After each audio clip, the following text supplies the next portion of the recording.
Assalamualaikum warahmatullahi wabarakatuh.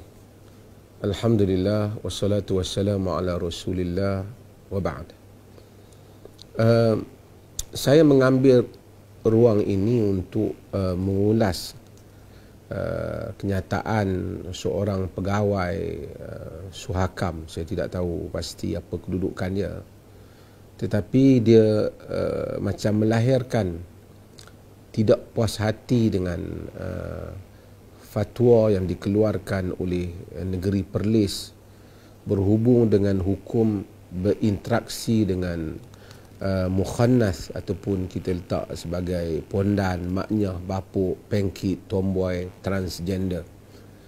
Dan dia rasa mungkin ini seolah-olah macam menyanggahi rights ataupun hak-hak yang patut diterima oleh seorang warga di dalam negara ini.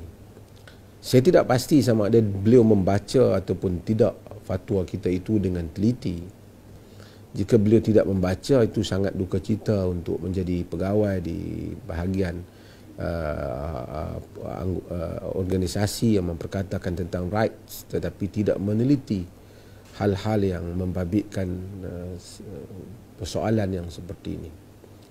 Sebelum saya nak jawab beliau, saya ingin jelaskan bahawasanya kita ketika mengeluarkan fatwa, kita bukan buta tentang soal rights. Bahkan Islam adalah agama yang meletakkan soal hak-hak bagi mereka yang berhak. Tetapi Islam mengimbangi hak-hak itu. Bukan saja hak satu pihak, tapi hak pihak yang lain yang hidup dalam dunia ini ataupun yang terlibat dengan satu-satu perkara itu. Kadang-kala mereka yang memperjuangkan tentang hak ini hanya memikirkan tentang hak golongan yang mereka perjuangkan. Mereka lupa tentang golongan lain yang terbabit sama. Macam golongan yang terbabas dalam memperjuangkan hak wanita, sehingga terlupa tentang hak lelaki. Yang memperjuangkan tentang hak isteri sampai terlupa tentang hak suami. Yang memperjuangkan tentang hak suami juga mungkin sampai terlupa tentang hak isteri. Yang memperjuangkan hak anak-anak sampai melupakan tentang hak ibu bapa. Tapi Islam balance. Islam ada tawazun. Islam ada keseimbangan dalam hal yang seperti ini. Mungkin pegawai ini dia membaca berita yang menyatakan golongan pondan ataupun maknyah ini tidak dibenarkan masuk ke masjid di negeri Perlis, Mufti Perlis. Lalu dia pun buat kesimpulannya. Saya ingin jelaskan tentang maksud fatwa kita ini supaya dia jelas. Dan fatwa itu sebenarnya dia patut jelas pun. Kita memang edar di dalam web Jabatan Mufti Negeri Perlis. Fatwa keseluruhannya itu telah dimasukkan sejak daripada awal. Fatwa ini ialah pada 23 sehingga 24 Jun 2021 ketiga mesyuarat kita itu bersamaan dengan 12 ke 13 hingga 13 Zulqa'dah 1442 Hijrah. Dalam fatwa itu kita memperkatakan tentang tasyabbuh, iaitu perbuatan lelaki ataupun wanita dengan sengaja meniru jantina yang berbeza, sama ada dengan pertuturan dia, tingkah laku, perbuatan dan pakaian tanpa mempunyai keperluan yang dibenarkan oleh syarak.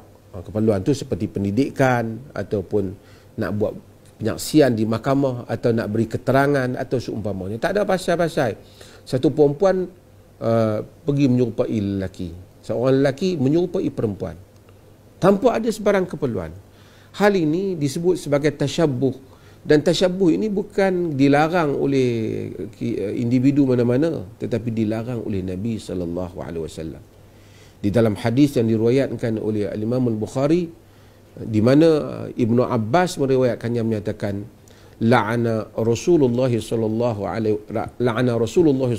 alaihi wasallam al-mutasyabbihina minar rijali bin nisa wal mutashabbihat minan nisa'i bir rijal. Rasulullah sallallahu alaihi wasallam melaknat al-mutashabbihin minar rijal, yang menyerupai, yakni mutasyabbih itu memang muzakkar. Dia menyerupai lelaki yang menyerupai wanita, dan wanita yang menyerupai lelaki. Dilaknat oleh Rasulullah sallallahu alaihi wasallam. Kerana ini ada soal keseimbangan yang diciptakan di alam ini. Kan?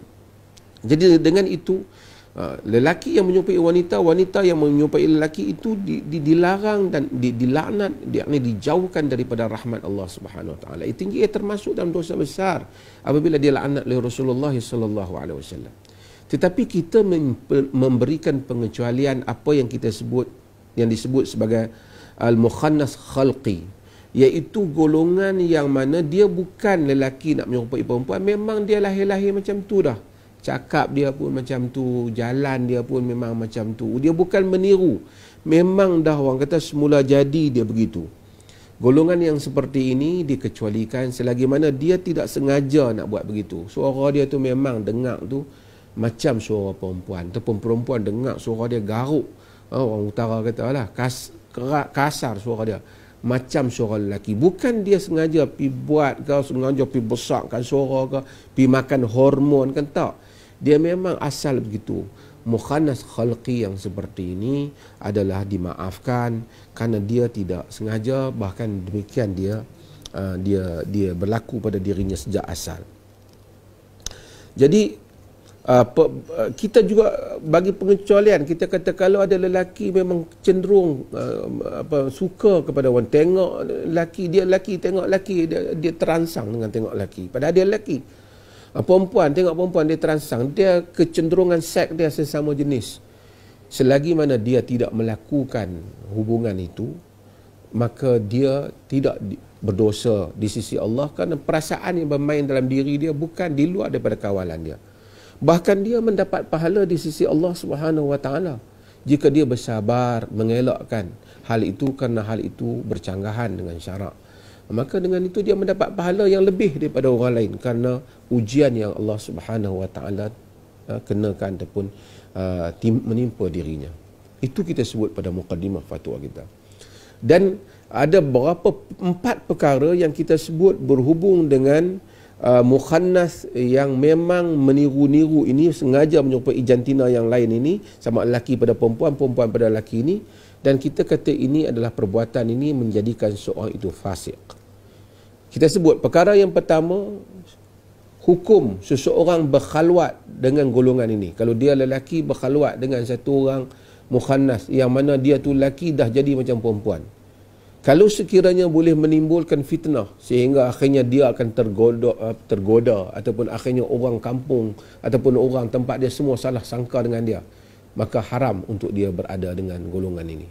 Tapi kalau itu tidak menimbulkan apa-apa fitnah, dia lelaki duduk dengan dia tu lelaki juga, orang tahu dia tidak menimbulkan fitnah, maka dibenarkan kepadanya. Tapi kalau dia duduk dengan jantina walaupun sama, tapi jantina ni dah jadi menyerupai jantina yang lain sehingga menimbulkan fitnah, itu diharamkan. Perkara yang kedua yang mungkin pegawai Suhakam ni nak timbulkan yang rasa mungkin terhapus hak ataupun terganggu hak ni, ialah kita menyebut dalam fatwa itu, solat jemaah golongan ini hendaklah berdasarkan jantinanya yang sebenar, dan mereka diharamkan memasuki masjid dalam keadaan kecelaruan jantina kerana boleh mengganggu suasana ibadah di masjid. Ini yang kita maksudkan. Kita bukan haramkan dia masuk masjid, kita haramkan dia masuk masjid dalam keadaan kecelaruan jantina itu. Ini bukan soal menghalang hak. Kalau satu orang lelaki pakai pakaian perempuan masuk dalam masjid, pergi duduk belah perempuan, jangan fikir hak dia saja, fikir juga hak jamaah perempuan tu yang ada 100 orang ke 20 orang ke 50 orang dalam masjid yang nak solat. Dia sebagai satu orang yang bekerja dengan organisasi tentang rights, kenapa dia hanya mampu berfikir secara hak transjet ataupun hak maknyah ataupun pondan ni saja? Kenapa dia tidak mampu untuk berfikir tentang hak orang-orang yang duduk di dalam masjid tu yang datang untuk beribadah dengan selesa?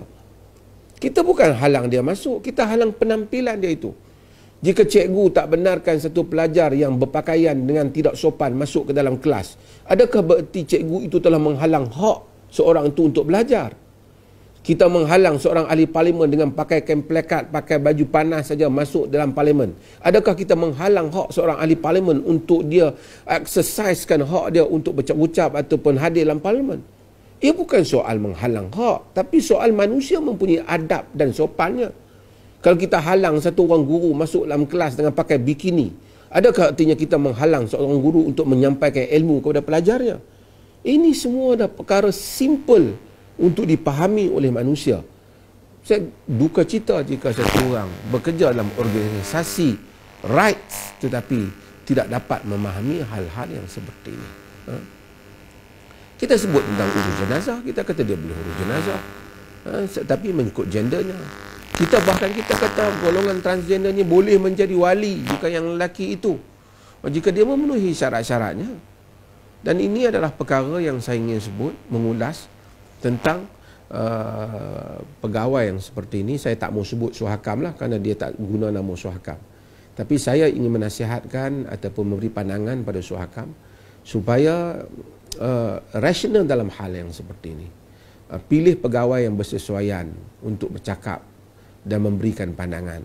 Kerana akhirnya akan hilang kewibawaan pada badan yang mempertahankan hak, tapi nampaknya tempang di dalam memperkatakan tentang hak. Dia hanya fikir hak, dan orang utara ni dia panggil pondan lah. Hak pondan dan maknya saja, dia tak fikir hak-hak orang lain yang mana juga nak hidup. Kalau semua orang kira hak dia pakai baju perempuan, dia lelaki, hak dia untuk masuk tandas perempuan, maka binasalah peraturan alam ini. Maka kalau berlaku kes-kes yang berbagai-bagai, apa dia nak kata? Adakah perempuan juga apabila sekiranya dia hanya pakai dengan seluar jean, pakai tight in, kemudian belah rambut tepi ke tengah ke, kemudian potong rambut pendek, boleh masuk tandas lelaki? Kerana nak memikirkan hak dia untuk dia pergi ke tandas mana-mana, tanpa memikirkan hak orang lain yang menggunakan hal yang sama. Masjid bukan pondan saja nak masuk, masjid ada jamaah dia, lelaki masuk bahagian lelaki, perempuan masuk bahagian perempuan. Mereka bukan diharam masuk masjid kerana mereka itu merupakan lelaki ataupun perempuan. Mereka diharam masuk masjid, dilarang masuk masjid kerana penampilan mereka yang salah. Ubah penampilan, lelaki jadi lelaki, perempuan jadi perempuan, mereka boleh masuk masjid dengan biasa, bahkan mereka dialu-alukan untuk masuk ke masjid. Terima kasih. Harap pegawai berkenaan dan badan berkenaan mengambil nota di atas apa yang saya sebutkan ini. Terima kasih. Sekian, wassalamualaikum warahmatullahi wabarakatuh.